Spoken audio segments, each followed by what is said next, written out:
you don't lose any. You don't lose any. I was looking for Sony to take the one glass and put the paintings and stuff to all. Right, but then you lose the polyphenols. And for an event, I always thought for event shooting, our zoom is nice because you can move it in and out pretty quickly, pretty easily, and pretty smoothly. And then if you got something around 18 or 21, you can really go in. And I'm a big believer in tight shot, reasonably tight shots on speakers because what else is going on? Yeah, you need the light.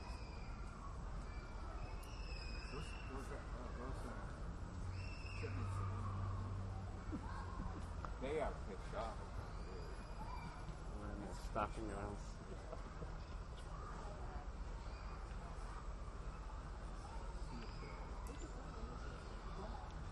This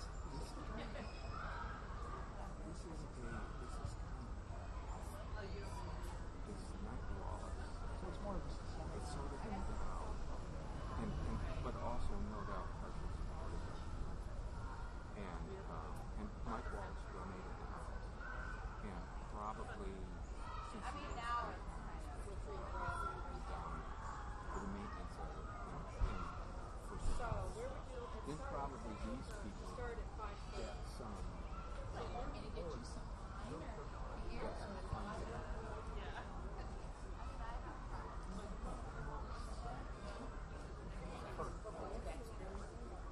Yes.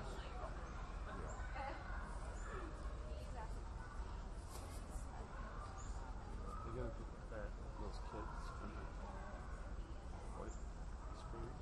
I called the guy, he was going to go over and shut him up. So if you hear some kind of scream and stuff, don't worry. Because pretty soon it'll all be gone.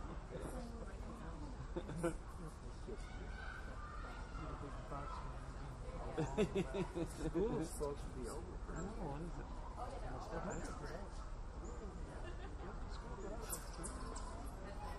Yeah, elementary is like the latest one, and that's like 3:30. Football practice. Oh wait, it's Ann Arbor. No.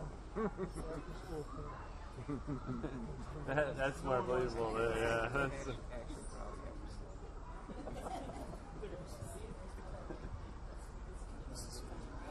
You want to tell us how you felt? Did you get everything out of it? Good. Yeah, exactly.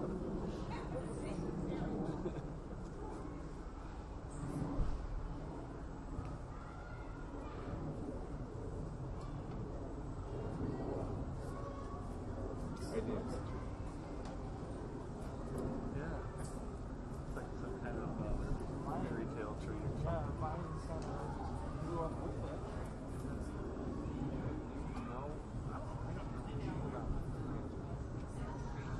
It's like a elm. So, are you shooting free? Yeah.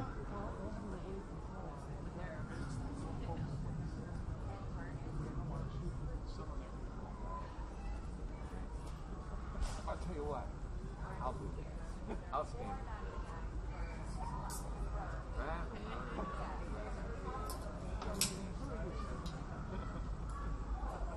I'm just doing this for the kids.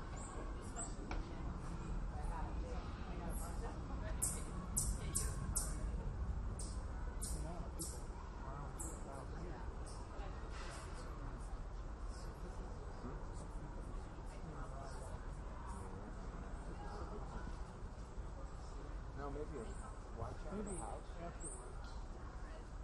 It's going to be a little late then. But I mean, people will hang out. Yeah, they'll be a lot. I think they'll be. Yeah, you might want to.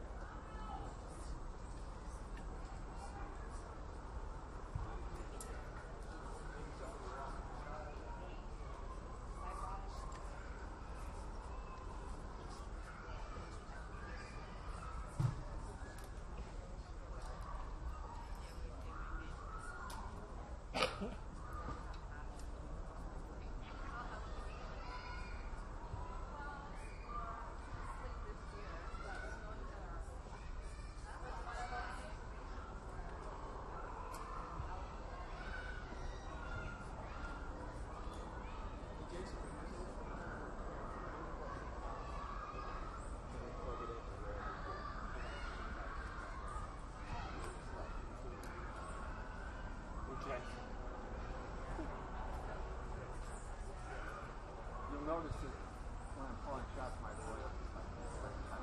Yeah.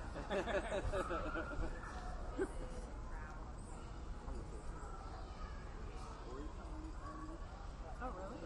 Yeah, out of the 67 stuff. Okay. We're doing it.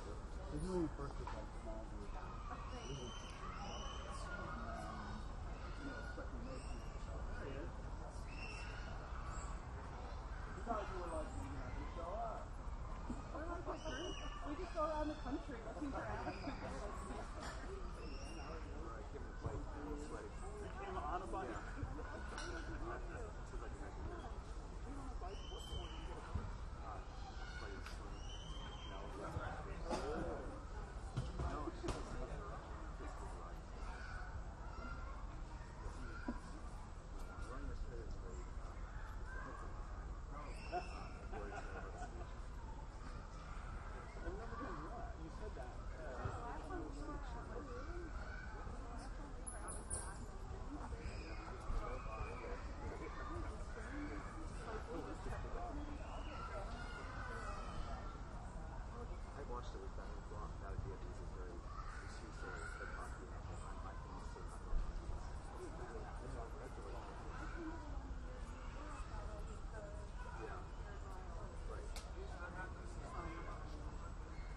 Oh, I powered down. No? I'm powered up. Never mind.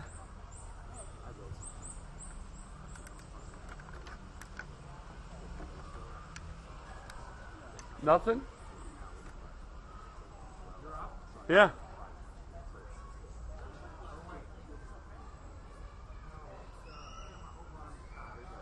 He's got his camera in his hand.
Check one, check one, check one, check one.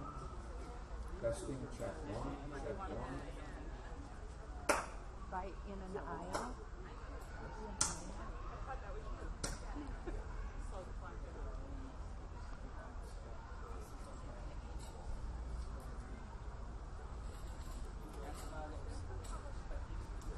That side. Okay. Here's this. Because we you said. You know, I know I brought glasses out. I don't have to have them, but I know I brought them out. You did. You want me to go get them? No, I have no problem with that. I mean, we got lots of time. I know that. It'll give me a little more exercise. Well, if I decide you can sit down.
What's that?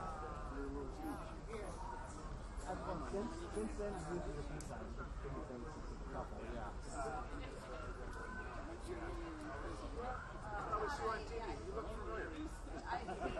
Because I watch.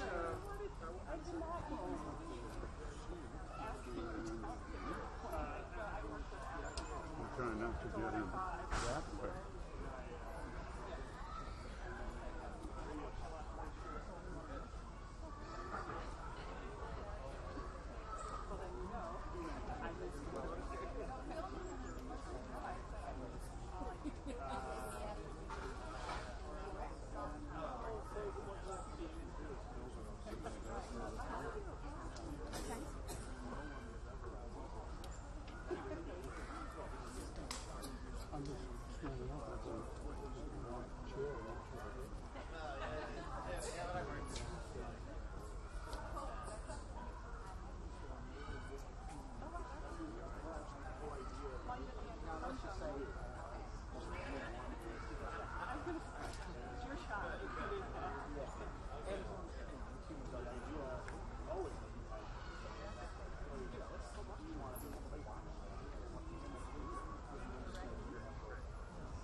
Oh, for how about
Camera 1, camera 2. Okay.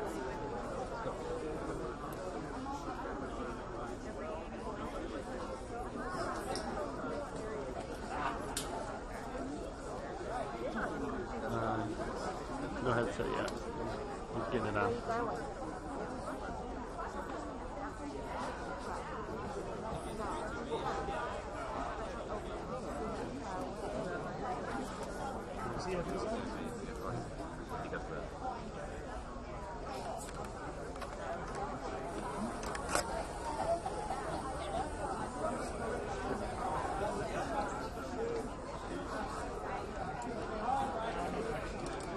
Nothing?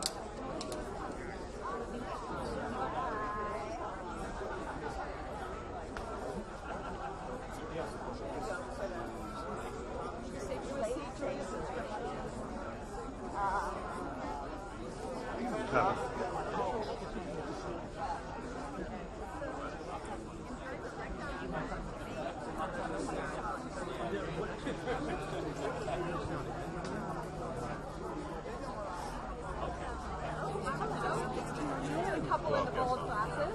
Good. We see you.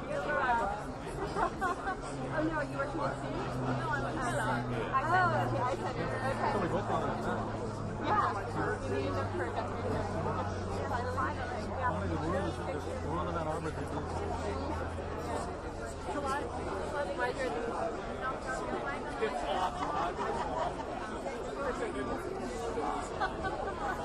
Never write like that. That's our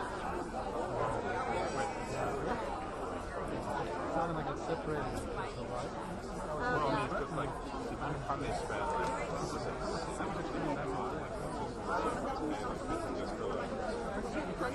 no, I don't want like a decent look at them. Are they? Okay. It's just like, it's just hard to adapt. Hard to like adapt. She is. Yeah. So, From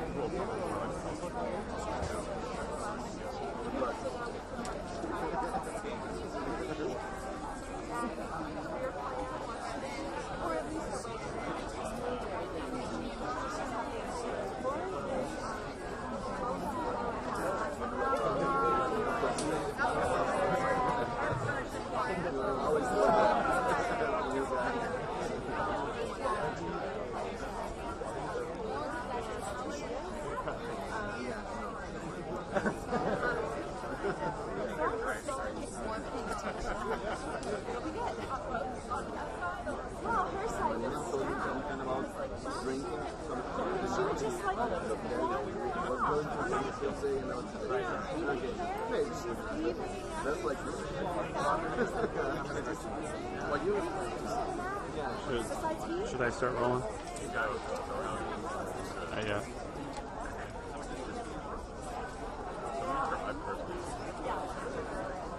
There's so much to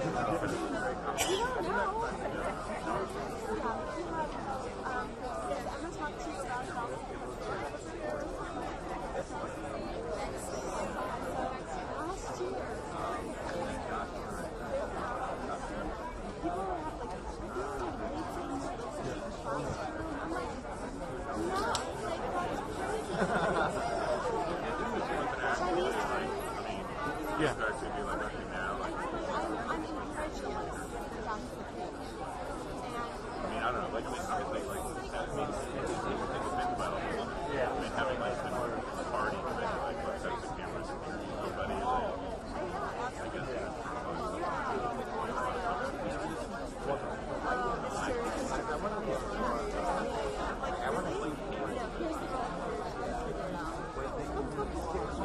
Alright, it's going to move it. Just let me know how far I can tell him.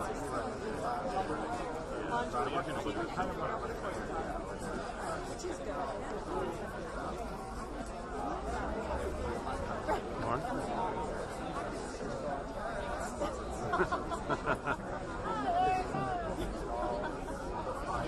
Yeah, no, I guess by the end, I thought Arthur was pretty good, but like I was sabotaged.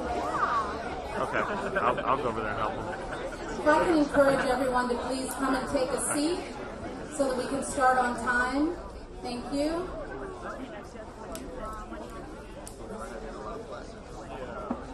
And if we still have people in the front of the house, if someone standing along the edges could go and encourage people to come from the front yard to the back garden, that would be wonderful.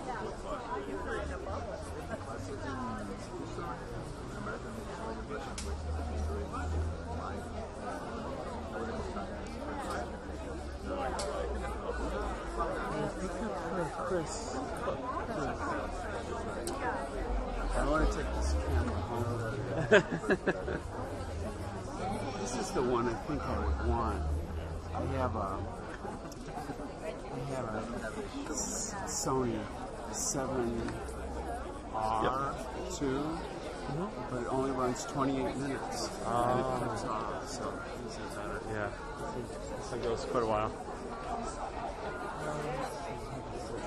I don't know what's so here. I used to come to these in new area.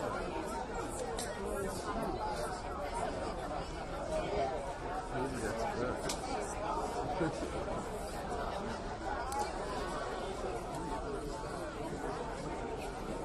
Yes, this one, not the side camera.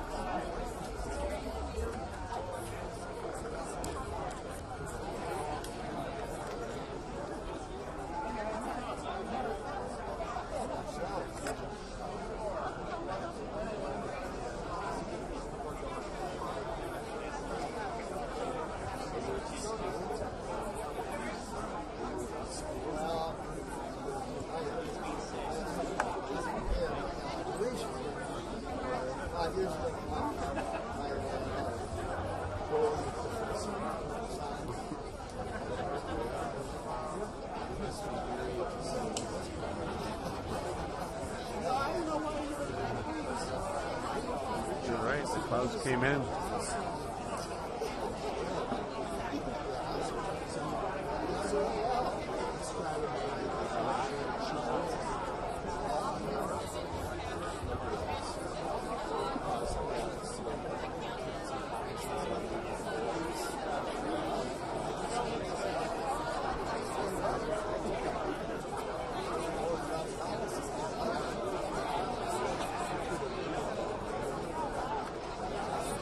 We could ask everyone to take a seat. There are still some seats up here in the front and scattered seats in the middle.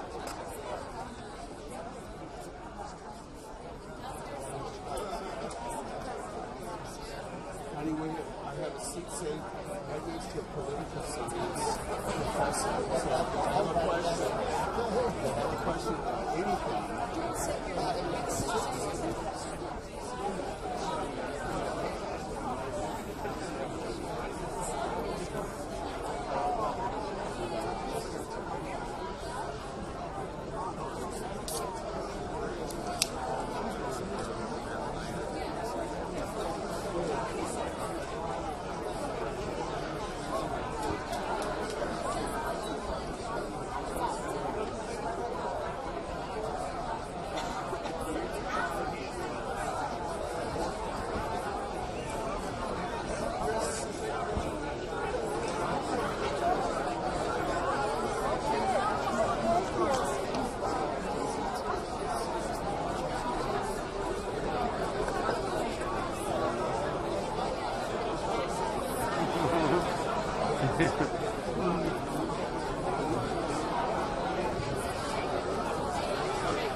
Right, it looks like most people have found a seat.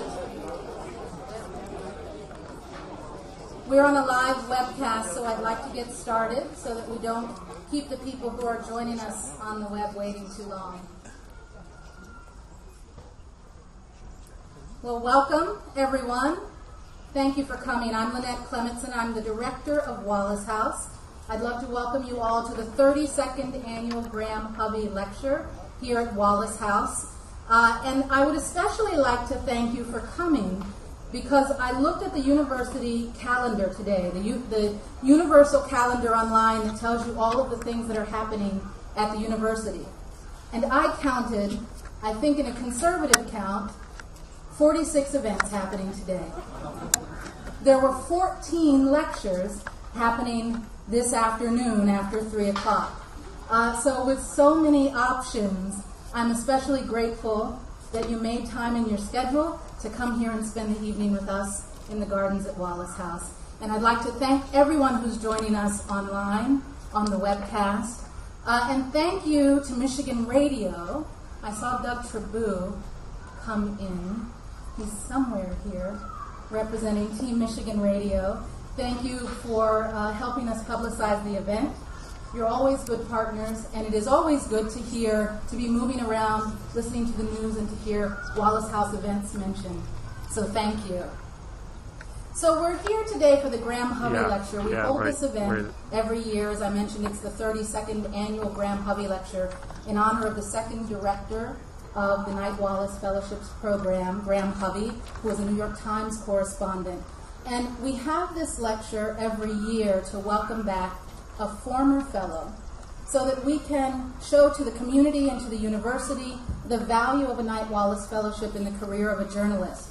We also like to try to invite someone whose work since their time here as a fellow has become part of the national conversation. And you'll see over the course of the evening why we invited Alec McGillis of ProPublica to join us tonight.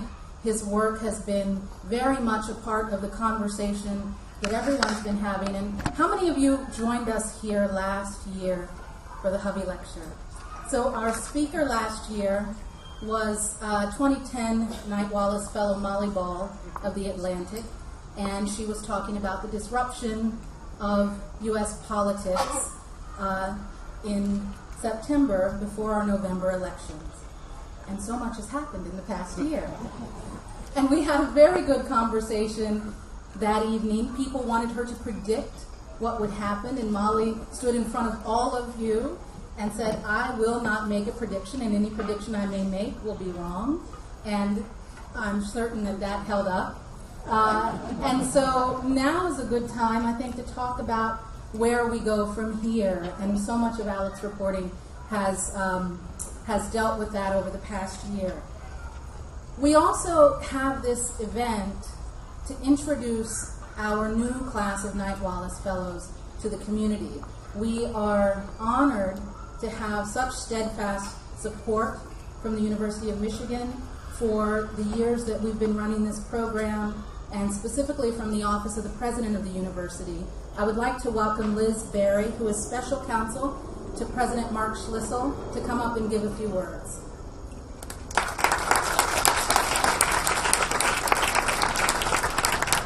Thank you. Well, the fall season in Ann Arbor has not really begun until we all gather in the backyard of Wallace House to welcome our new fellows and to hear the Hovey Lecture. These are always such stimulating talks, and I do remember sitting actually right here last year listening to Molly and thinking for the first time that Donald Trump could win. She's really the person who opened my eyes to that, and I know that today's talk from Alex is going to be terrific and help us understand the rest of the story. But first, I have the pleasure on behalf of President Mark Schlissel and our Board of Regents and our entire university community to extend a warm welcome to our new class of Knight Wallace Fellows in the 200th fall season of the University of Michigan.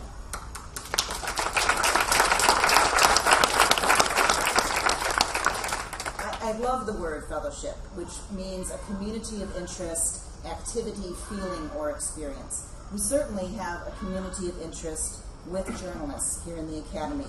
At our core, we both are engaged in trying to get at truth and knowledge and doing that in a way that serves humanity.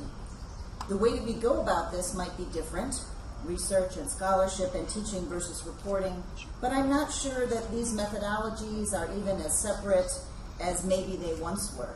Last fall, in one of the many fantastic events that Lynette organized during her first year, in her inaugural year as Wallace House Director, we had 3 journalists here from the Tampa Bay Times who had won a Livingston Award for Young Journalists, which is the other marquee program of Wallace House.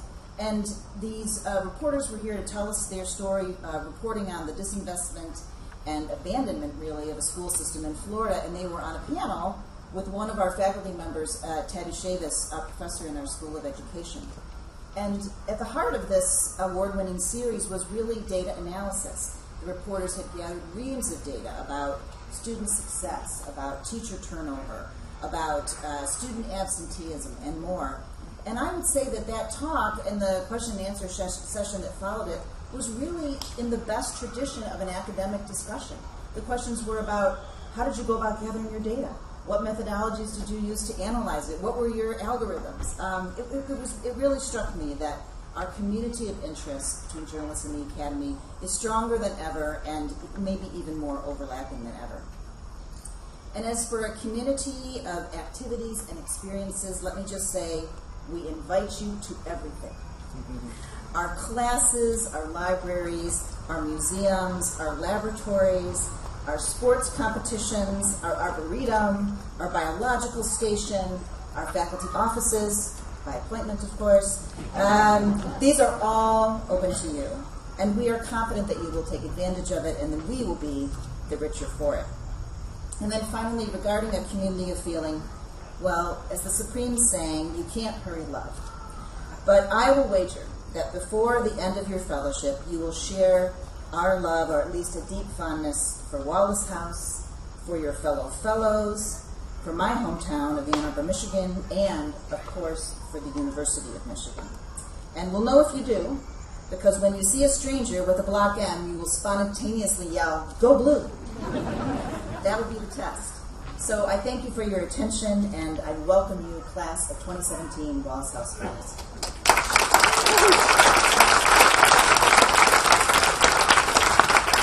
Thank you, Liz.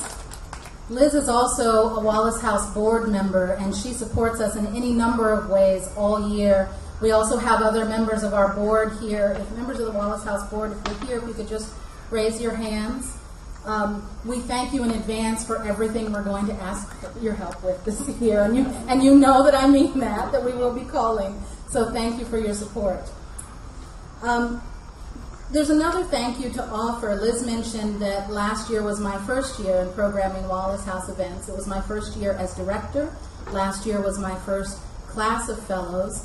I had the very tough job of succeeding my predecessor, Charles Eisendrath, who was the director of this program for 30 years. And it was quite a year, really big shoes to step into, and I couldn't have done it without Charles's support. Charles is in Charlevoix tonight, giving a talk at the Charlevoix Library. He sends his regards. But our dear Julia Eisendrath is here with us tonight, and I couldn't do anything without the support of Charles and Julia. So Julia, thank you for being here tonight.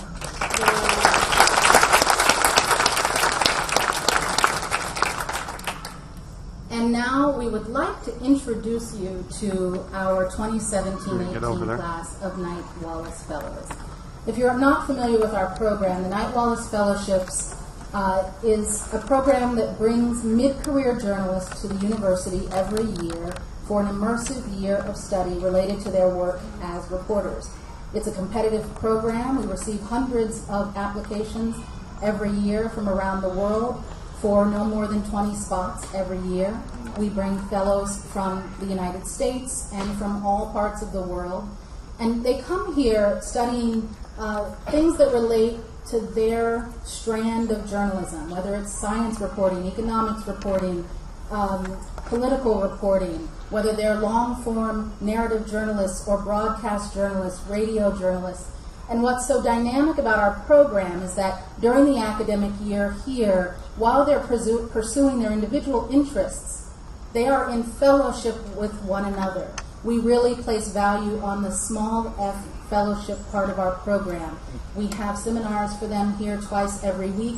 They come together, they learn from one another, we invite speakers, and we hope that when they leave here, they feel more confident about their careers and their paths, and they feel more confident about the future of journalism. And I think year over year we've experienced that. It certainly happened for me. I was a fellow in 2010, and I left here knowing the things that I wanted to do and contribute to the field after I left here. I didn't know at the time that part of my contribution would be coming back to Ann Arbor to run this program, but fate has it that's the way it turned out, and I'm so happy to be here. So before I introduce the fellows, I want to just frame introducing them, because as I said, a lot has happened in the past year. And I posted recently to Facebook in the past week, there was an article I saw from the Poynter Institute online where somebody had written a note to journalists using language that I had only previously seen used for first responders after 9/11. And it was a small note thanking journalists for the work that they do, and it said, "Thank you for your service." Now, a few years ago, I might have read something like that and have found it a little bit corny. But reading it last week, I felt like it was a phrase that we should always use. to refer to the work of journalists. You can make jokes about journalists in hurricanes holding onto poles and things like that, but the fact of the matter is that whether it's a hurricane or a war or school board turnover or a local election, that journalists are going toward the problem that everyone else wants to avoid. When people are evacuating from a town, journalists are leaving their family to go toward the danger. And so to our fellows this year, I want to say thank you for your service.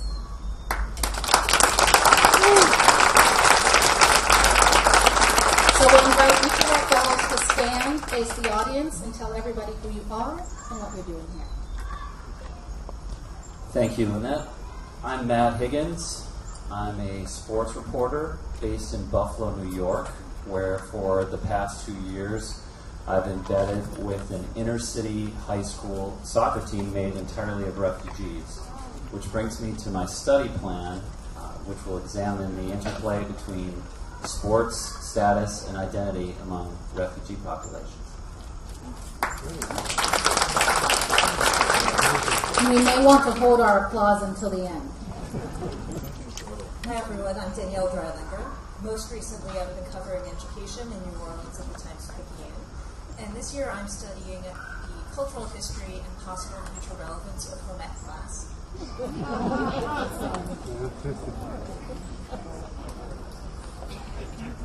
Hi everyone, I'm Chitrangada. I'm an independent journalist from India. I've been working for 13 years, mostly writing about issues of human rights and environment. And I'm studying the issue of free prior infant consent and its applicability to social, ecological justice and sustainability. Hi, I'm Jennifer Guerra. I'm a reporter with Michigan Radio, NPR, and and I was previously working on a project called State of Opportunity, which looked at kids from low-income families. And my study plan is not about that. It's about looking at the role of public media and the role it can play in promoting civil discourse. Hi, I'm Lois Presley, and while I was covering a double outbreak from Liberia, I became interested in macroeconomic trends and development issues and the intersection of those things with global health. So I will be looking into climate change and emerging diseases here this year. Hi, my name is Regina Boone. I'm a photojournalist who worked in Detroit at the Detroit Free Press for almost 14 years, but left in December, went home to Richmond, Virginia to work at my family's newspaper, the Richmond Free Press, and I'm here studying family legacy and viability of the black press. Hi everybody, my name is Dayo Ayeto. I'm an investigative reporter from Nigeria. I worked before I came here with the International Center for Investigative Reporting, which I founded in 2010. My study plan here is to look at safe and secure communications for whistleblowers regarding investigative journalism in Nigeria. I'm Candace Choi. I'm a reporter for the Associated Press based in New York. I cover the food industry, and my study plan is looking at industry influence on public policy and human rights. Hi, my name is Jonathan DeGrasse. I'm from the Tampa Bay Times.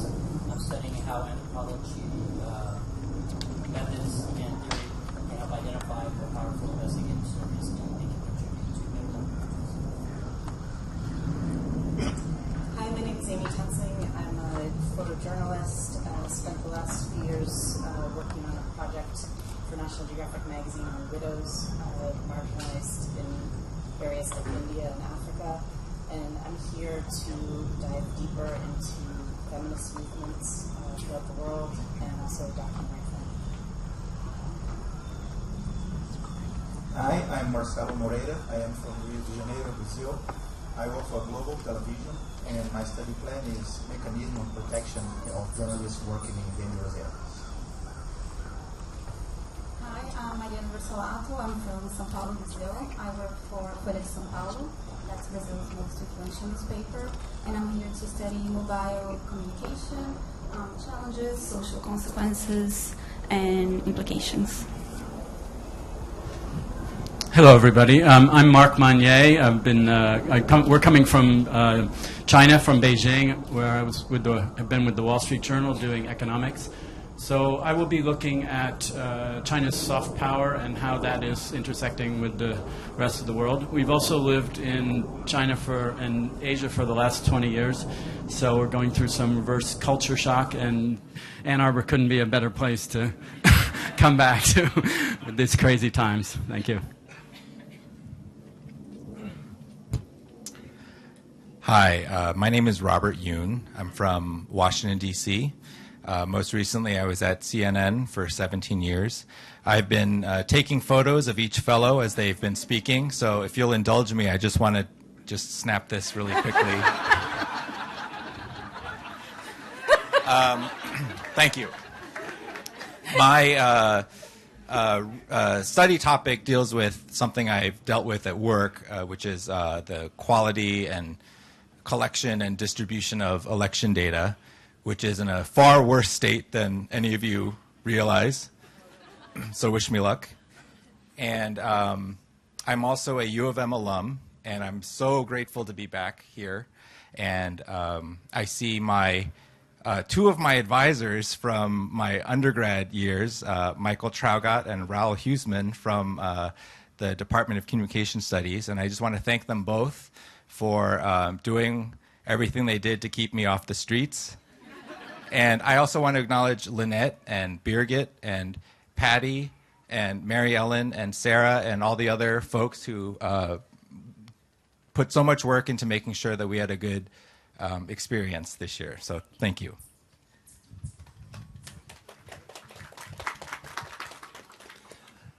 My name is Alberto Arce. I'm from Spain, but I've been living in Mexico and Central America for the last 6 years. My original study plan is about the narrative about refugees, Central American refugees. Why the media in the U.S. keep on calling them immigrants when they are refugees escaping from war, from clear and open wars, and they have the right of being recognized and acknowledged as refugees. But now, after just a couple of weeks in the University of Michigan, I'm a convert to the intersection between ethnography and reporting, because I'm the believer in the times of Twitter in long form and narrative journalism, and the need of writing 10,000 words pieces to be able to explain correctly something small about reality. Hi, good evening. I'm John Shields. I'm from the BBC in London, the one in England, not the one down the road. And there I'm assistant editor of the Today programme, which is the main morning news show on BBC Radio every morning. I've been very privileged to have been sent all over the world covering all kinds of stories for that programme. And I also covered a thing called Brexit that you may have heard of.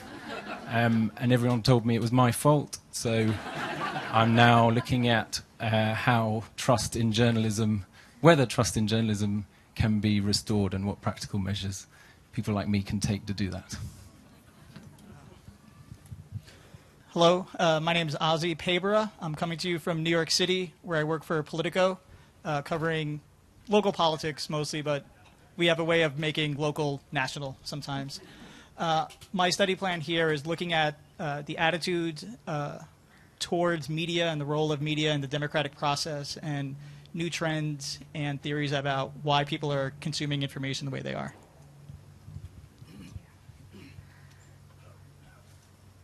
Hello, I'm Lisa Wangsness. I write about religion for the Boston Globe, and I'm here to study Islam in America. Hello, my name is Hang Oh. I'm from Seoul, Korea. I've been working for the Korea Economic Daily for 17 years and mainly focused on industry sectors and financial market.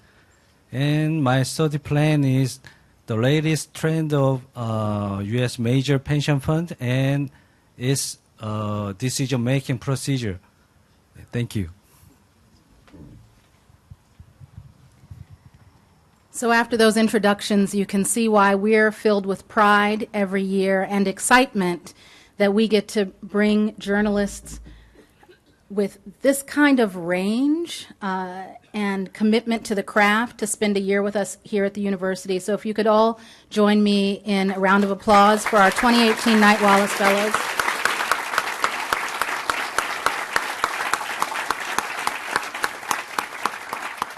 And I don't know, as you were speaking, Alec and I kept like side-eyeing each other because we remember our time sitting off to the side having to do our introductions when we didn't even know our way around campus yet. So you did a great job. Thank you. And now, Alec, you get to be embarrassed again. As I introduce you, you know, sometimes it's just apparent, the conversation we should be having.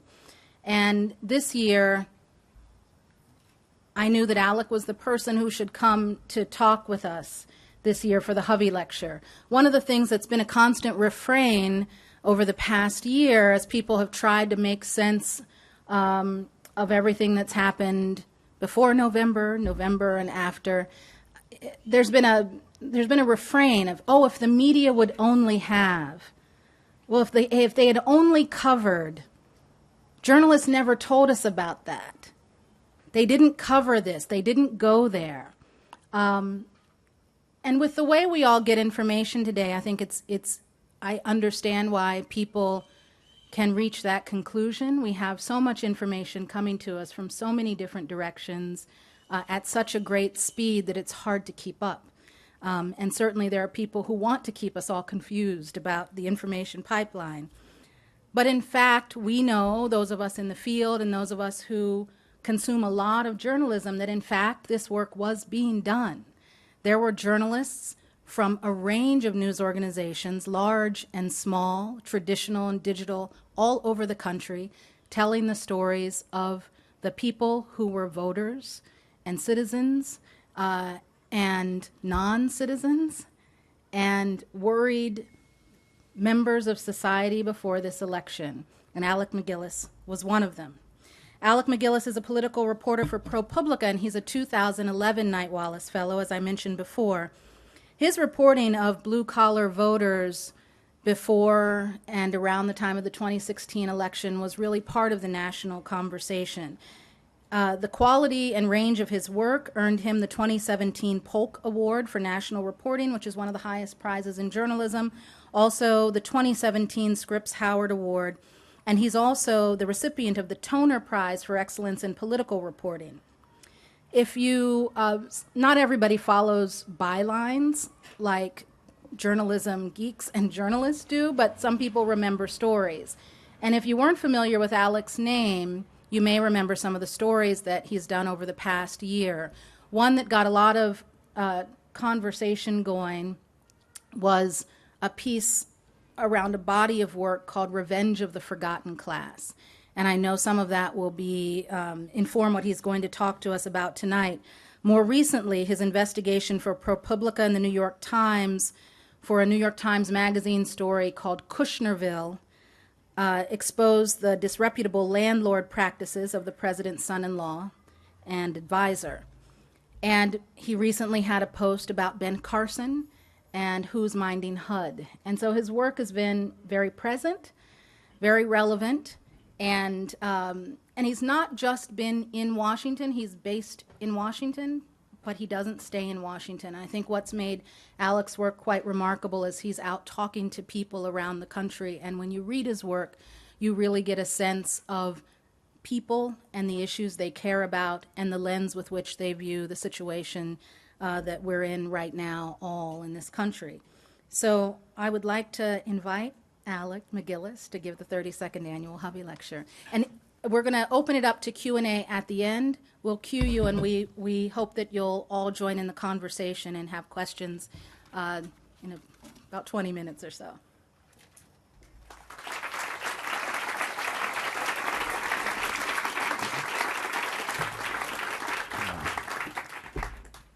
Lynette, when you just said it was a 30-second annual Hovey. For a second, I hoped that you meant it was 30 seconds. Which but we'll give you a little bit more than that. Thank you so much, Lynette. Thanks, Liz, for being here today. Thanks to Birgit and Melissa and the whole Wallace House crew. And thanks to all of you for coming here today. It's so great to be back here. It has been 6 years. I went for a long run along the river yesterday. It was beautiful. Went to the Rackham Reading Room where I used to do a lot of reading, and rode my bike here even just now, like the way I used to. Got here a little late, as I always did, on my bike, and used the class of 2011 honorary bike rack. That was our gift. I just want to make clear that was our class gift. Very handy. There we go, class of 11.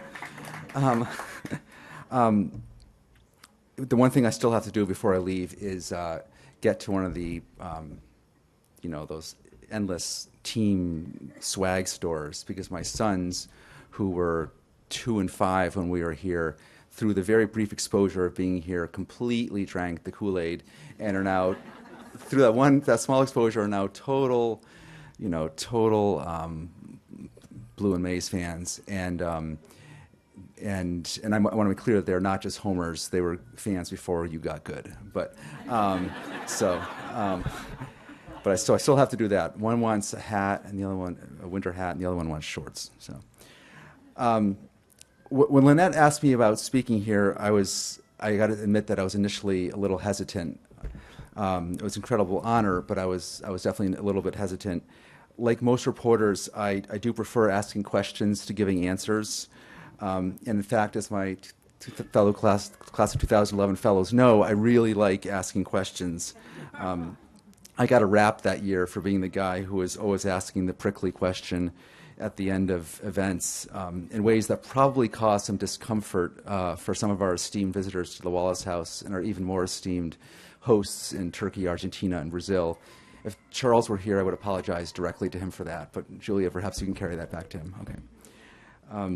But I did decide to accept the invitation regardless, out of my deep gratitude for this program. It's a total cliche to say this, but the Wallace House really did change my life. For one thing, were it not for this program, I would never have encountered Torrontés wine, which we had on offer here a lot when I was here. It's delicious. Argentine varietal. But seriously, my time here was so fulfilling that it really did convince me that I needed to make my life more like the Knight Wallace, to make my job more like the Knight Wallace, to find a way to take a more expansive, less news cycle-driven approach to journalism. And so some months after finishing here, I made a big switch. I left the Washington Post to go to the New Republic, leaving a big newspaper for a small magazine. In the process, taking a big pay cut and giving up a lot of professional stability. But it was definitely the right move. I really was meant to work in magazine journalism. As Alberto just said, I'm all for the 10,000-word piece. That's how I roll. So it's been great to be in that mode, and that would not have happened without this program. The year here also persuaded my wife and me to make a big life decision and move our family from Washington, where we'd been living, to Baltimore. We really wanted to replicate something like we enjoyed for a year here in Burns Park, a community of simpatico people and great porches at a remove from the whole Washington, New York maw. And where we live in Baltimore is without the weeknight keggers and actual firecracker displays that we had around the corner from us on South Forest. Though we did get revenge for those every Sunday morning at 8 in the morning. My sons and I would go out and play ball in the street, and the students did not care for that.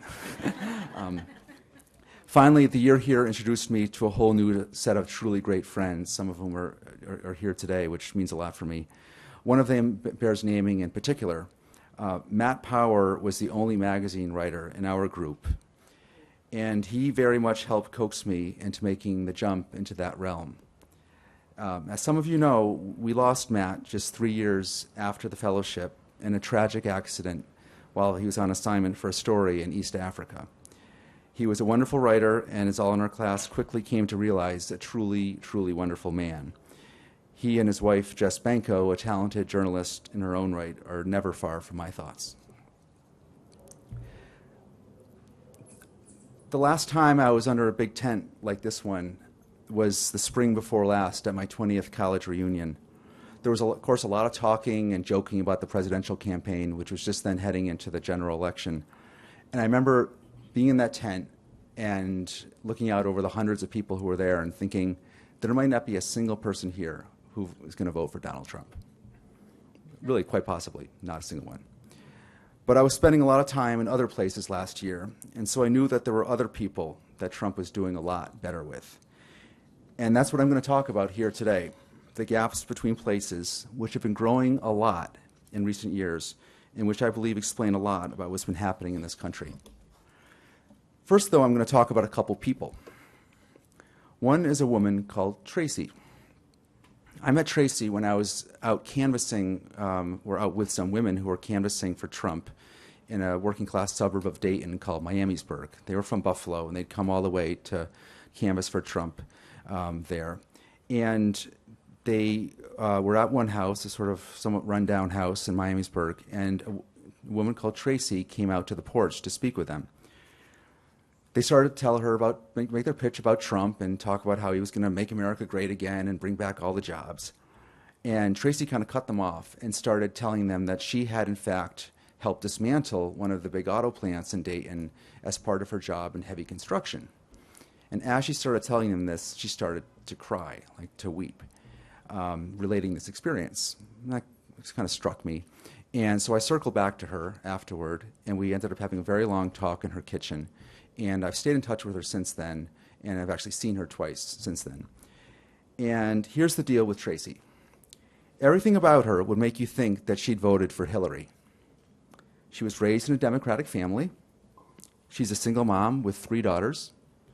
She belongs to a union, the operating engineers. She's been constantly harassed and discriminated against on the job, very male-heavy job. She voted for Obama in 2008.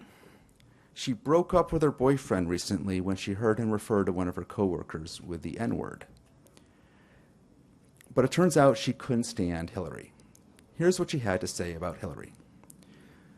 To have lives be sacrificed because of corporate greed and warmongering, it's just too much for me. And I realize I don't have all the facts, but there's just too much sidestepping on her. I don't trust her. I don't think that... I know there's casualties of war and conflict. I'm a big girl. I know that. But I live my life with no secrets. There's no shame in the truth. There's mistakes made. We all grow. She's a mature woman, and she should know that. You don't email your effing daughter when you're a leader. Leaders need to make decisions. They need to be focused. You don't hide stuff. Good luck parsing that. It's all mixed in there. Benghazi, the emails, the Wall Street speeches. Here's another person I met more recently when I was reporting the aforementioned piece this year on Jared Kushner's apartment complexes in the declining inner-ring suburbs of Baltimore. His name's Tommy, and he's a handyman who's in the middle of a divorce and has just gotten custody of his 2 kids. And he also has good reason not to support Trump, because he and many of his neighbors are being, black and white and Hispanic, all very diverse population in these complexes, are being screwed by Trump's son-in-law, who also happens to be one of Trump's top advisors. Their rentals are in lousy shape, and they're constantly being hit with late fees and court fees and taken to court for back rent and broken leases, even when they're in the right. When I met Tommy, he had just found another court notice from his landlord tacked on his front door, and he was sitting in his pickup truck reading the Bible to himself, girding himself for a visit to traffic court. But even after he figured out who his landlord actually was, after I told him, Tommy was still totally for Trump. I asked him why he liked him so much, and here's what he said. I know the Democrats lately, they've been pretty dirty, filthy dirty. Hillary Clinton being involved with Benghazi, allowing them soldiers to be murdered, which I thought was disgusting, and with the attack by Obama on conservative groups, and the fact that a repairman, an electrician, went to one of Hillary Clinton's places to work on it in a storage area, and found thousands and thousands, tens of thousands of votes of people who are dead, non-existent, made-up votes. And I was like, are you serious? That really chased me away from her. So here's why I'm quoting these two people out of the many I've spoken with in recent years. Tracy and Tommy do not live in deepest red America. They don't live in the deep south or Appalachia. They live on the edge of cities that not all that long ago were some of our proudest and most prosperous. The Wright brothers, H.L. Mencken, National Cash Register, Delco, Beth Steel, General Motors. But both cities have fallen quite a ways. Dayton's population's fallen by nearly half, Baltimore's by more than a third. Both cities still have plenty going for them, and I find them both fascinating and appealing, but they and many places like them have been left behind. Not coincidentally, both cities now rank near the very top in the country for fatal opiate overdoses. I've been thinking a lot about these left behind places the past few years. When I was here for the fellowship, my study area was income inequality. That seems awfully unoriginal now. But if you can believe it, there were a bunch of times where I get up to say what my study area was, as Charles had us doing like every day, several times a day. And people, when I would say this, would get confused, would seem confused, like they'd never heard of it. Sometimes they'd mistake it. Sometimes they'd say, "What are you talking? Income quality? What's that? Income quality?" I say, "No, income inequality." They're like, "Oh, what's that?" "Well, it's this problem we have, like the 1%." But now, 6 years later, everyone's talking about that. But in the past couple of years, I've come around to thinking that the issue that really matters is the gap, not just between people, but the gap between places. There's always been richer and poorer places, of course, but the gap has gotten a lot bigger, and the winner places have increasingly concentrated on the coasts. In the mid-'60s, the country's 25 richest metro areas included Milwaukee, Des Moines, Cleveland, and Rockford, Illinois, 25 richest metro areas in the country. In 1966, the per capita income of Cedar Rapids, Iowa, where General Mills cereal is based, was only $87 less than that of Metro New York. Here are some other stats. In 1980, the per capita income of Washington, D.C. was 29% above the average for all Americans. By 2013, after the boom in lobbying and the whole Homeland Security industrial complex, it was 68% above. In the Bay Area, the difference went from 50% above in 1980 to 88% above. It's been most dramatic in New York, thanks to the growth of the financial sector, from 80% above the national average in 1980 to 172% above now. The gaps are growing wider at the bottom end, too. My hometown, Pittsfield, Mass., hometown also of one of the new fellows, was for most of the 20th century a thriving small city with a strong middle class, thanks in large part to the big GE plant in town. GE's gone, and Pittsfield's median income, per capita income, has now fallen to 40% below the state average, light years behind Boston. I'm going to talk about this gap through three different perspectives: economics, the media, and politics. First, economics. What's driving this gap? The winter cities are getting so damn expensive that you'd expect there to be some kind of correction, a dispersal to more affordable places. But that's not what's happening. Instead, there's a winner-take-all, rich-get-richer effect. GE just moved its headquarters to Boston. Aetna's leaving Hartford for New York. Caterpillar's leaving Peoria for Chicago. I'm still trying to figure out what's driving this clustering, but it seems like there are a couple main aspects to it. There's a professional aspect. The less that we can expect to be with one company our whole life, the more it makes sense to go somewhere where if that one job doesn't work out, you can easily get another one in your field.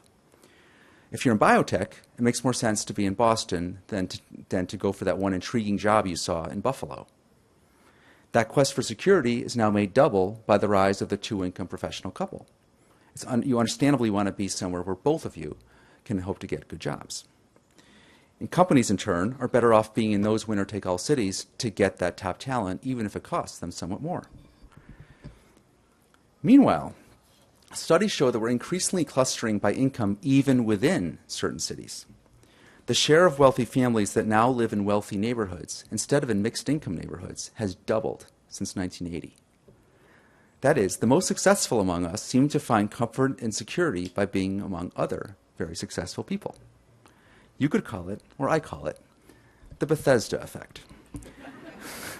People are so eager to live in that Washington suburb that they're now, I saw this in the Post a few weeks ago, they're now buying condos in former office parks.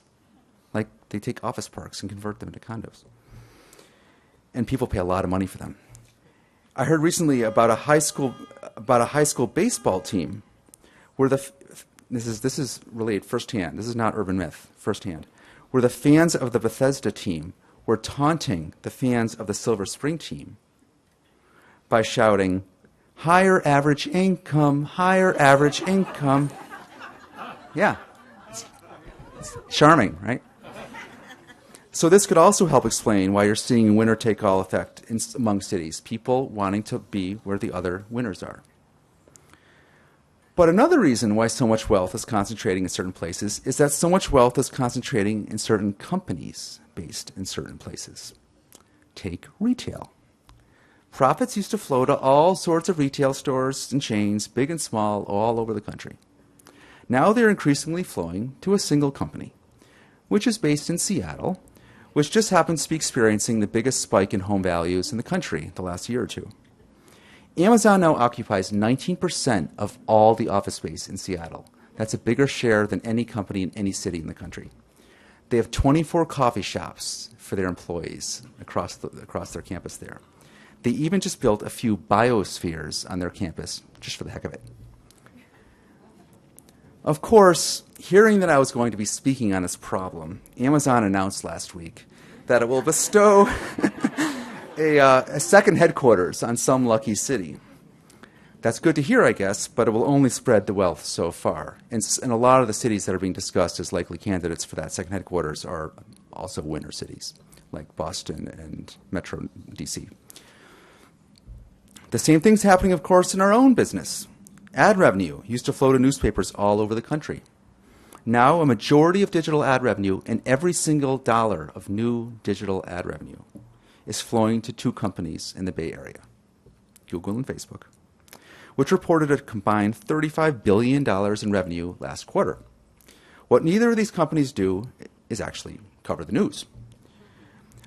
The good thing, though, is that more and more people are starting to think about this problem of market concentration, in ways that we can rethink our antitrust system to deal with it. Some of these people worked at a think tank in Washington that gets a lot of money from Google. As you may have heard, just 2 weeks ago, that think tank cut them loose.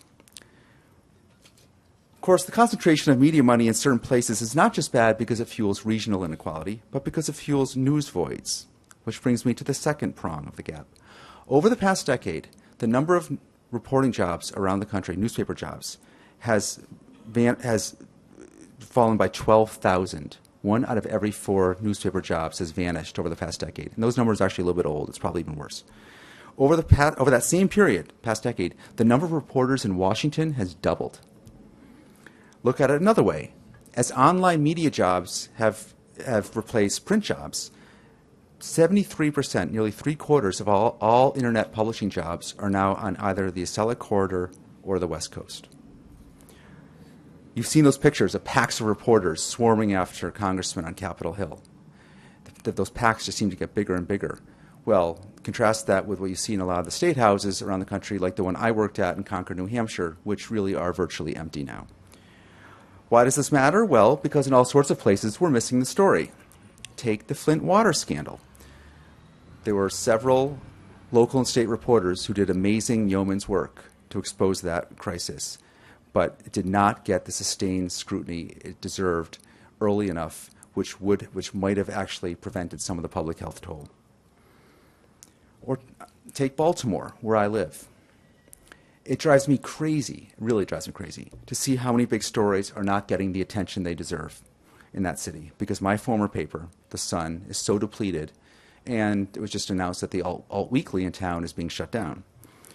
We're having our worst year for homicides ever in Baltimore this year, like worse than the crack era, worse than the wire years. We are also, with so much going on. We have a big federal consent decree coming down from the federal government for our police department. We have a huge corruption scandal in our police department right now. Under Armour is building a massive city within a city with unprecedented public subsidies. The very good reporters left at the Sun can only get to so much of that. If we're lucky, someone parachutes in from the Post or the Times, but a lot of the time it feels like we're invisible. Like when people in New York or Washington talk about how violent crime is way down these days, to the point where there's a bar that just opened up in Brooklyn with fake bullet holes in the wall to conjure the bad old days, the cool bad old days. Well, in my city, the bullet holes are very much still real. But the coverage gap has political consequences too. First of all, it's a lot easier to hate the media if you don't know anyone in the media. If you don't see hardworking reporters at your town hall or the courthouse or the school board or the high school football game, the media to you means something completely foreign. It's just Wolf and Anderson and the pundits and those guys who come to town with the candidate or president and are penned in the back of the room. And so when the candidate or president, not naming names, but when the candidate or president starts railing against the media, you turn around and glare at them because you have no idea who they are. They're just these strangers with nice clothes and sharp glasses. Most of all, though, there's the basic fact that if you don't have local news, it is going to affect your politics, whether and how you vote. It's going to make you feel more disconnected from any kind of civic or community fabric. It's going to make you feel more isolated. And it's going to send you in search of information elsewhere. Take Tracy. She does not get the Dayton Daily News. She doesn't have cable. She goes online for her news. She surfs around, and she gets a lot of her news from Facebook. When the Trump campaign and the Russians and whoever else were sending out their anti-Hillary stuff on Facebook, which was really lucrative for Facebook, it was hitting its intended target in Tracy, a swing voter in a swing state. And here's the poignant thing. Tracy herself is aware what an easy mark she was, how shaky her information sources are. No one that's voting knows all the facts, she told me that first day we met. It's a shame. They keep us so effing busy and poor that we don't have the time. And this brings me to the third prong of the gap, third and final prong, the political map. It so happens that most of the winner-take-all cities are now overwhelmingly Democratic. That's partly because cities are in general more racially diverse and racial minorities vote heavily Democratic. But it's also because upper middle class professionals are now voting increasingly Democratic. And so to the extent that those people are now clustering in certain winner-take-all places and regions, those places are getting really, really blue. This is a real problem for the Democrats, because given how our political system works. If the 58 million people who live in California and New York get the same number of senators as the 1.5 million people who live in the two Dakotas, which is how our system works, it's really not helpful to have more and more of your voters in Brooklyn and the Bay Area. The Electoral College is somewhat more equitable, but it's still possible, as we now know, to win by 3 million votes and still lose if too many of those votes are in California instead of Pennsylvania, Wisconsin, and Michigan. It hurts in the House and state legislatures, too. Yes, you can blame gerrymandering, but even if you drew more nonpartisan lines, the Democrats would probably still come out on the short end because so many of their votes are clustered in Milwaukee and Madison, Philly and Pittsburgh, or Detroit and Ann Arbor. But the gap hurts the Democrats in another way, too. If the winner-take-all places are increasingly, or almost entirely deep blue, if the Democratic Party is now identified with those thriving cosmopolitan places, it's entirely predictable that people in the left-behind places, even ones that used to vote Democratic, will take their envy or resentment out on that party. Now, none of this is to imply that regional disparity and resentment was the only factor driving that election. I heard way too many people, including Obama voters, ranting to me about crooked Hillary or Syrian refugees or especially Black Lives Matter to believe that. I really do believe, though, that regional resentment is driving a lot of, regional inequality is fueling a lot of those other resentments as well. But we shouldn't worry about it just because of how it's affecting our elections. We should worry about it because of how it's affecting us and the way we live with one another. It's a lot harder to understand the problems affecting other Americans if you're really removed from those troubles, to understand the opiate epidemic, or the rise of contingent jobs, or the breakdown of family and community. It's also a lot easier to be blind to all the ways that your own advantages have benefited you, and all the ways that you may be exacerbating the gap, knowingly or unknowingly, to preserve those advantages. When you're lucky enough to be in one of those prosperous blue islands, it's awfully easy to get lost in it, whether it's in Brooklyn or Bethesda or, yes, Ann Arbor. I remember well from my year here that it was all so glorious, so idyllic, that it was hard to believe that Detroit was just 40 miles away. Never mind the town that's 40 miles the other way, Jackson. Its population's down 40% from its peak. Hillary Clinton got 10 percentage points less in Jackson County, than Obama did in 2012. Her drop-off in votes in that one county amounted to half her losing margin in this state. I don't think I heard Jackson mentioned once my whole time here. But Jackson matters. Dayton matters. Pittsfield matters. Baltimore matters. Places matter. Thank you.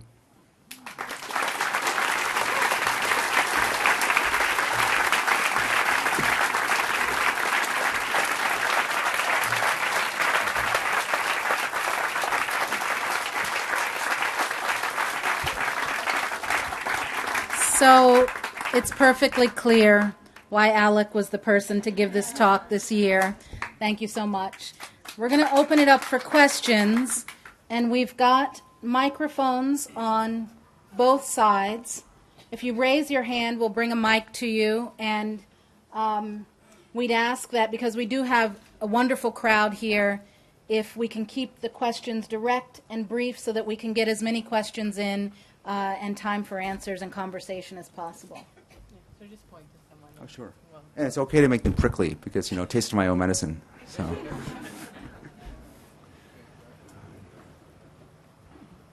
Oh, right.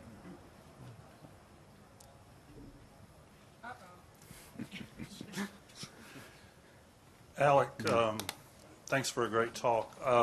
I was wondering if you have a theory or an opinion about the connection between the successful areas of urban centers and the people in the more rural areas who are suffering. The jobs in auto plants are not moving to the urban centers. So I think, what would you tell someone from an urban center sort of how their success affects those rural areas and what they could do, anything specific that could help? It's a good question. There's a new book out that actually addresses this very question, and I've only just started it, but I definitely want to finish it. And it's called Dream Hoarders by Richard Reeves, and it's basically about all the ways that the upper middle class. The book is really about the top 20%, not really the top 1%. He argues that the top 20% are just as much of a problem as the top 1%, and all the ways the top 20% are knowingly or unknowingly kind of hoarding opportunity, and it's all sorts of things he mentions. One example he gives is the ways that we've made our cities so expensive to live in, and it's harder. People say, well, why can't these folks in these struggling places just move to where the jobs are, move to where the opportunity is? Well, there's lots of reasons why it's hard to do that. You have family, you don't want to leave it behind. You love where you live. You love the hills. Your mother provides daycare for your kids, and you're a single mom, so where else are you going to get daycare? But it's also because these cities are so damn expensive that it's hard to break into them. And imagine just showing up in San Francisco now as like a single mom with 3 kids in tow. Like, where are you going to live? And so he argues that one thing the cities have done is make themselves so especially expensive through their through NIMBYism, through their zoning practices. That's just one small example he gives. Another example is all the ways that we hoard educational opportunity, and legacy admissions, the sort of whole just insane college prep business that we engage in more and more and more, the the way that certain policies that benefit the upper middle class are fiercely defended when they come up for any kind of debate, such as the mortgage interest reduction or the 527 plans, which I'm sure many people in this tent have, including myself, to save for college. When the 527 plans, which are heavily regressive in terms of who's using them and getting that tax break, when that came up like a year or two late in the Obama years as a possible something to get rid of, there was a huge uproar from that top 20%, and that idea went nowhere. So there are these things that we knowingly or unknowingly are sort of complicit in. Beyond that, I would say that it's not just about making those specific connections, but also about I think just opening your eyes a little bit, and I know empathy has become kind of a loaded word right now because of the debates after the election, and I really do not believe that empathy excuses all, and empathy, and there are limits to empathy, but part of it is just opening your eyes to what is going on in these places, because many people just don't see them, don't go through them, and it's really bleak out there. And right now pick your place, Southwest Ohio. I don't know if any of you saw the series that just came out in the Cincinnati Enquirer, this amazing project they did documenting 1 week of the opioid crisis in the Cincinnati area. It's mind-blowing. Opiate overdoses or drug overdoses have gone up 10 times what they were in 15 years ago in Ohio, in the entire state of Ohio, 10 times. So I think it's both seeing those specific things, but also making just kind of a broader imagination where you to sort of put yourself, and again, this is not just about the white working class. This is also, Dayton's like 40% African American, Baltimore 63% African American. And we're 40 miles from Washington, but it really just often feels like people in Washington have no clue what's going on up there. Yeah. Hi. I'm just curious to know what happens in all of those areas when the things they vote for don't produce the results that they want, because either nothing gets done in Washington for them, or the things that are being prescribed as the solutions we know are not the solutions. They're not going to bring the coal job back. They're not going to revive the family farm. They're not going to do all these things that Donald Trump and many Republicans have said they will do. And the reason I ask this is because you look at some of these deep red parts of the South, which are always at the bottom of the list. Yeah. They're always have the worst education, the worst environment, the worst everything, and they still, it's been decades, they still vote for the same Republican leaders, even often the same people. So what happens when they don't get what they want in the current era? The people who voted for Trump and don't get their wall, they end up with an immigration compromise. The economy is whatever it is. I mean, what happens then? Well, we'll see, right? We'll see next year, and next year is going to be a huge year. I mean, that what happens in that midterm is kind of everything right now. But I got to say, I think for a lot of people, it doesn't matter that much if they don't get the wall. It doesn't matter that much if the factory doesn't come back. There was such, for a lot of these voters, including Tracy, there was such profound glee and sort of just vindication simply in the win itself. It was just so, it was just delirious. Like, oh my gosh, we actually matter. There are that many of us out there. No one said we could do it, and we did it. That high lasts a long time, and then also that sense of that resentment and alienation toward, the Democrats, or what they see the Democrats now being, and these sort of places that the Democrats are sort of concentrated. That resentment can carry you a long time too, as just that kind of cultural anger that can carry you through a fair amount of disappointments, policy-wise. that's not to say, that things can't swing back somewhat. On this point, though, I had a piece that came out a couple years ago that directly addressed the age-old question: why are they voting against their interests? And I proposed sort of a slightly different theory of it, which is that the people in a lot of these places who are most dependent on the safety net, on democratic programs, whether it's food stamps or disability or other programs that a lot of these places rely on very heavily. And you always think, well, how can these places, like West Virginia, Eastern Kentucky, how can these places now be going red if people depend on so much on these programs that are going to get eviscerated by Republicans? Well, my theory was that basically that we have to keep in mind that who's actually voting. A lot of the people in these places who are most dependent on these programs are not voting. The levels of non-voting among not just the poor, but in these places, the white poor are astronomically high. The levels of non-voting are actually higher among the white poor than among low-income African Americans in cities. And the people who are voting more and more Republican in these places are the people who are just a step or two up the ladder. Trump's highest share of the white vote was 50 to 100,000 in family income.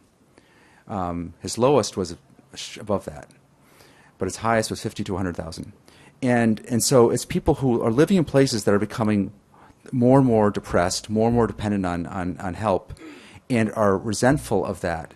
And are resentful of the growing dependency around them. If you're seeing all these people that are getting help around you and who you think should be working. Look, there's Jimmy. He's getting SSI, but he's going fishing every day, and you see this stuff all around you, and a lot of course, anti-welfare resentment in this country has deep racial roots. It's the welfare queen of Reagan's telling, but in fact, a lot of these places, the anti-welfare resentment is also just against people who look like you. They might be your own family. It's your cousin who's blowing his whatever payments he's getting on Oxy, and it creates this huge resentment. As this dependency grows, but it really hits where it hits is those people who are just a notch or two up the ladder, who see this around them, and they're like, that's why Maine, for instance, Maine is like almost entirely white, has really high rates of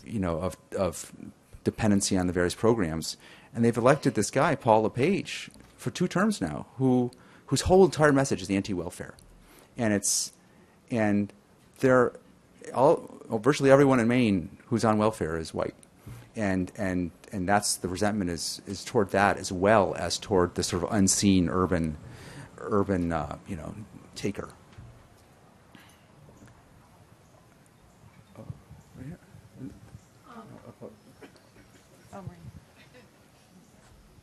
Did you call someone?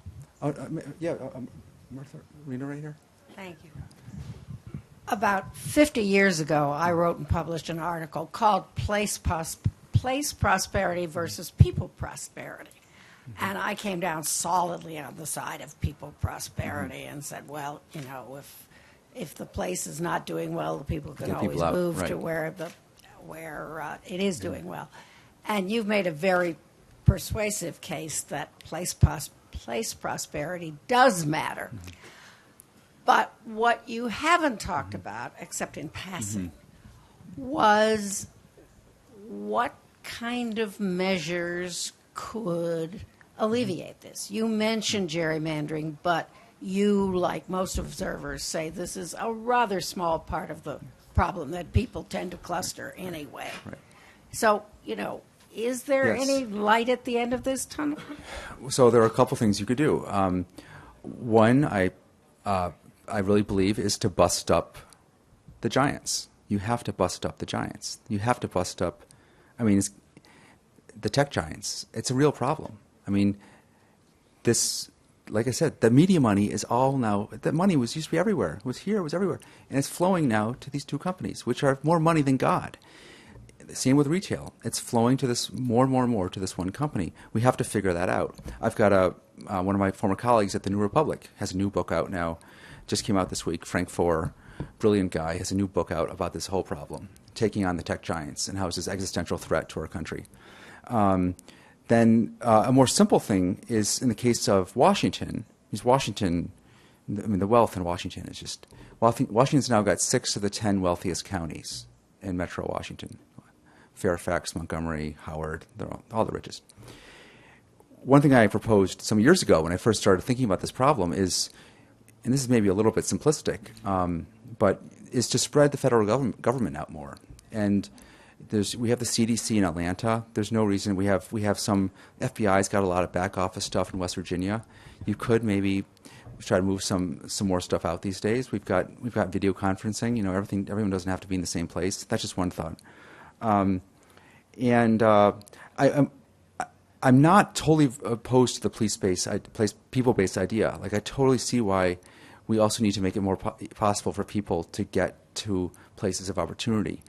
But what I worry about is sort of where do you draw the line? I mean, it's one thing to say that some really dying coal town in eastern Kentucky, just like what's the future for that? There's no more resource. It's just gone. It's almost at the level of like a silver town in Nevada, like a true ghost town, right? And it's hard to see what's going to replace that. But where are you going to draw the line? Like, is all of southeastern Ohio like considered no longer, you know, a place with a future? So, but well, maybe southwestern Ohio too. Like, pretty soon you're like gobbling up a big part of a really important state in our country. They can't all go to Fairfax.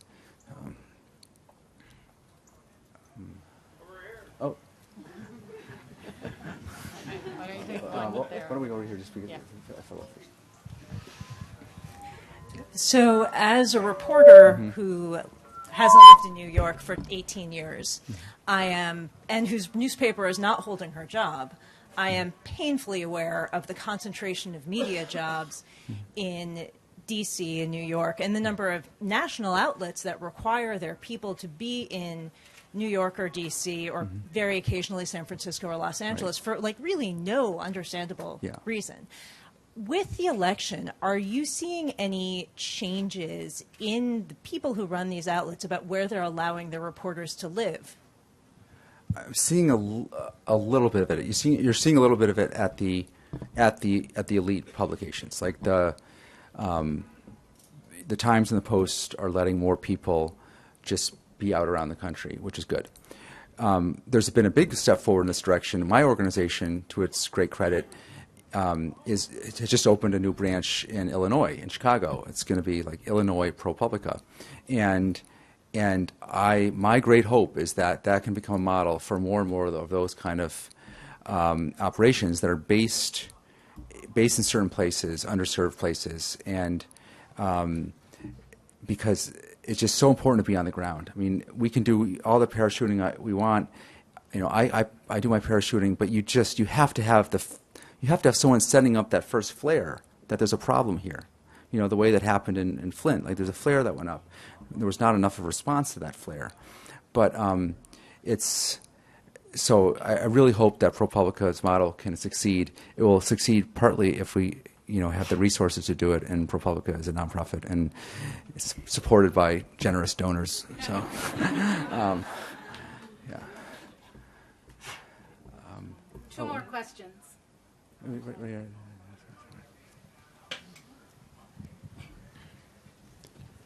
As a former businessman and at times a journalist, one issue that really concerns me is the decline of ethics.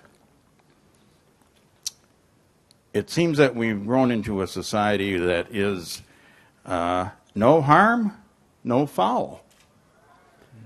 And the primary example of this to me is the fetish that colleges have with the survey results of U.S. News and World Report, which, upon close scrutiny, are the most unscientific surveys that are given incredible credibility. Now, I mentioned this to an official of the University of Michigan, and he said to me, and I quote, "Is it causing any harm?" I said, "You mean, is anyone being physically hurt by this information not being true?" No one's physically hurt by it. Well, then, if it helps the university look better, I see no problem with it. Now, I want to tell you, friends, that goes against every sort of ethic that I have ever followed in my being raised in this community and attending the University of Michigan. Yeah, so two quick things to that. First, you've touched on something that, to me, was the core of the Kushnerville piece, which is that some of our inequality in this country, including this regional inequality, is not just based on larger forces, globalization, technology, and all that. It's based on people at the top behaving very badly and doing specific things that are actually hurting people at the bottom and actually making a lot of money off of people at the bottom, which was sort of the message of that great book Evicted by Matt Desmond, saying that it's not just that the poor are poor, it's that the rich are making a lot of money off the poor. So there is an ethical matter here. On the college issue, I saw this really depressing stat recently that big survey by Pew or one of the big guys showing that the faith in college as a way forward, as a path to opportunity, they did ask everyone, do you believe in college as a path to opportunity? Is it worth it, basically? And the huge plunge in the number of non-college whites saying that it's worth it. Everyone else was kind of steady. But there's just been a real collapse in confidence in education as a way forward among this, much debated sector, and that's really, not good. And I am constantly depressed when I see, and I'm not naming any names here, it goes across the board, but when you see how low the rates at a lot of our universities, including big public universities, are for people lower down the income ladder, and it's just a huge problem. The search for prestige and that sort of arms war for prestige, whether it's the rankings or whatever else, there's something broken there. If colleges are the one of the big answers, it's a lot of places it's not really happening right now.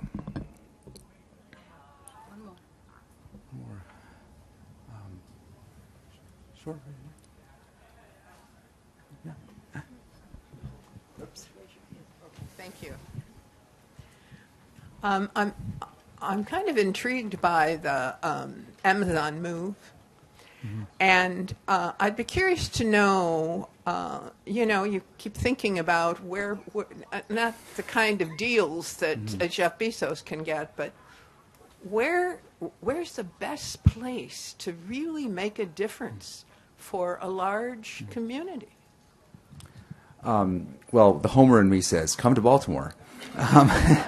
We could really use them. And unfortunately, Baltimore, the governor of Maryland just last year killed the big transit expansion that would have been a big plus now when Amazon looks for a site. So that's too bad.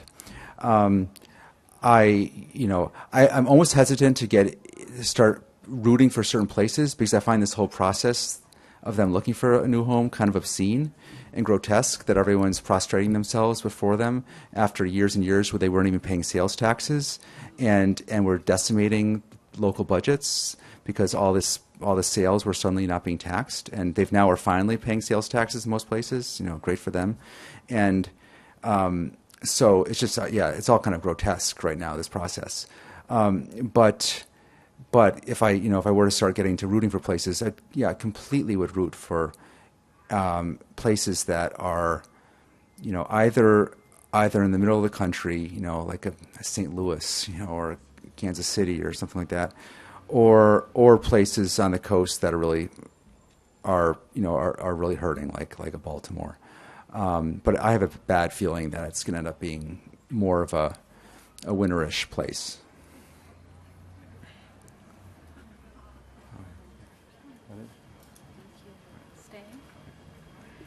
So can we please have a round of applause for Alex McGillis?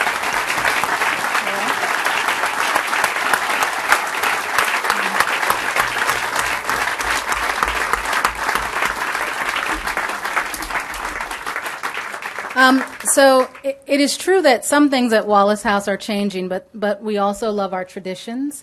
And for the 32 years that we've been having this lecture, we like to honor the people who come and speak here, our former fellows, and show them how much we love them and that we want them to stay part of our family. And so this became a tradition at some point in our history of giving a bowl. Alec, this is the Hovey bowl, and it's engraved, and you can put it on your bookshelf, and the books that you write can go on either side of it, and then you can. There's only one so far, so. Put your children's Michigan tchotchkes in the bowl. Right. Yes. Or the sherry. Do you still do sherry? Or the sherry that we have at Wallace House. And we also have, so the bowl, the Hovey bowl, goes home with you. And then all of our speakers' names are added to our Hovey Lecture plaque. And so you will be added here. You're added there already. Well, I actually missed that after my ball. You're lucky I showed up. We work fast here. Yes. So thank you for coming. So that we didn't have to,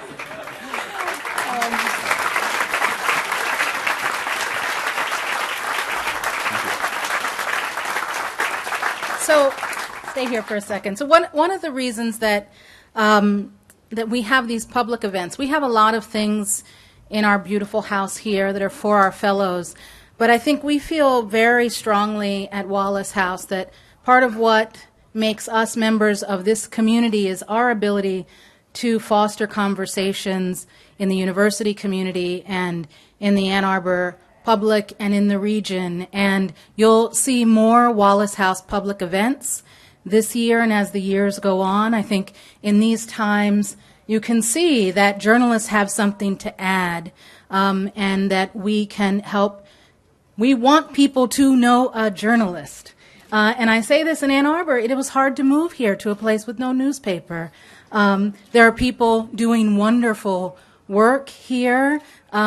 Civ City is represented here in the crowd, and Michigan Radio and other places. But we want people to be engaged with journalists and know the work that we do. And so we hope we'll see you out at other events. Our next public event is Homecoming Week, Thursday, October 26th at the Mendelssohn Theater. David Farrenhold, who won the Pulitzer for National Reporting this year from the Washington Post for his reporting on the Trump Foundation, is coming to give a talk on how reporters can increase transparency in their work and involve the public in the work that we do. And so we know that will be a great lecture as well. And I will say, sort of tangential to some of what Alec had to say about Ann Arbor, I've come to sort of know the people who come out to Wallace House events, and I want our crowds to be more diverse in every way. Skyline High School has a wonderful magnet program for communications and media. If you know a high school student who you would like to introduce to journalism or the conversations that we're having, bring them here. If you know someone or have a relative in Jackson who doesn't participate in things on campus, bring them to our events. A lot of the diversity in this room is actually represented by the people in our program. And I would like to see our crowds look more like the country we are trying to speak to. So please welcome everyone to come to our events. Please stay after. We've got stations on either side for you to mingle. We hope that the conversation continues, and we look forward to a wonderful year with our Knight Wallace Fellows. Thank you.